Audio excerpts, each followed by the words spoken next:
আসসালামু আলাইকুম। তো বন্ধুরা সবাই কেমন আছেন? তো আবারও ফিরে আসছি আপনাদের মাঝে নতুন আরেকটি উন্নত মানের ব্লগ ভিডিও নিয়ে। তো সকলকে দেখার জন্য ধন্যবাদ রইল। তো আশা করি এই যে দেখতে পাচ্ছেন, এটা অবশ্যই আপনারা বুঝতে পারতেছেন এটা কি ক্ষেত। এটা হচ্ছে রসুন ক্ষেত।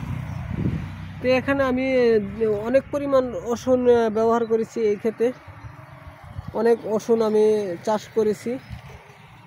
তে আমার এখানে মিনিমাম 10 থেকে 15 দিন 10 থেকে 12 দিন বয়স হয়েছে এই রসুন গাছের বয়স। তো আমি এখন রসুনের চারাটি আমি কিনেছিলাম 100 টাকা ধরায়, 500 টাকা ধরায় এই চারাগুলো আমি যখন কিনি। তো তখন এখন আমার বেচার মতো বয়স হয়ে গেছে। তো রসুনগুলো খুবই সুন্দর।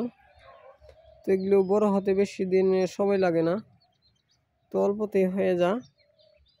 তো আমি রসুনগুলি যখন প্রয়োগ করি এখানে, তখন থেকেই আমি একটা টার্গেট নিছি 10,000 টাকা আমি এই ক্ষেত্রে প্রফিট করেছি।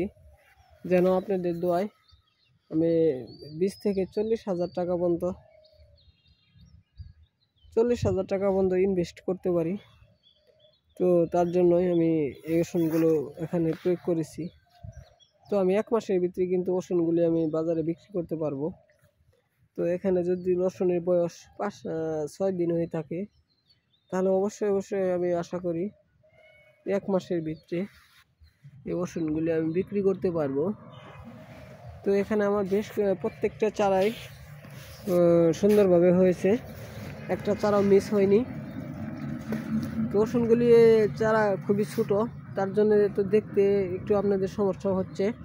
তারপরও আপনাদেরকে আমি সুন্দরভাবে দেখাবো, তো আপনারা দেখার চেষ্টা করেন রসুন গাছগুলো।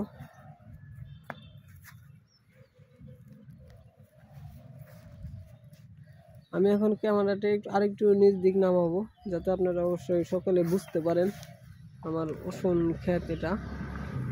তো যে সকল বন্ধুরা আমাদের এই ধরনের রসুন ক্ষেত তৈরি করতে চান, তারা কিভাবে তৈরি করবেন সেটা কিন্তু আমাদের কাছ থেকে অবশ্যই জেনে নেবেন। যদি না জেনে নেন তাহলে কখনোই বুঝতে পারবেন না এই রসুন ক্ষেত কীভাবে তৈরি করতে হবে। তো আপনাদেরকে আমি অবশ্যই আপনারা কমেন্টের মাধ্যমে আমাকে জানাবেন, তাহলে আমি অবশ্যই আপনাদেরকে বলে দিতে পারবো কীভাবে রসুন ক্ষেত তৈরি করতে হয়। তো সকলকে ধন্যবাদ আমার এই রসুন ক্ষেতের ভিডিওটা দেখার জন্য।